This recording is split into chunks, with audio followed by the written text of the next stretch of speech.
want to talk to you today about how the choices we make are going to reflect the outcome. I understand that life goes as far as choices that we're supposed to have because of the stage that we're in.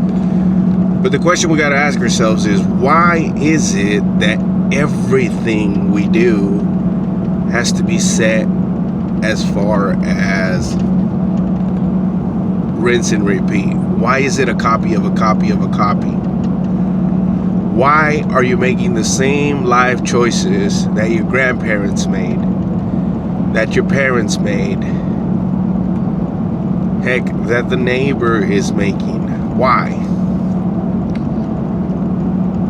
If you would just focus on making that choice to better yourself, for yourself, by yourself, you're going to succeed.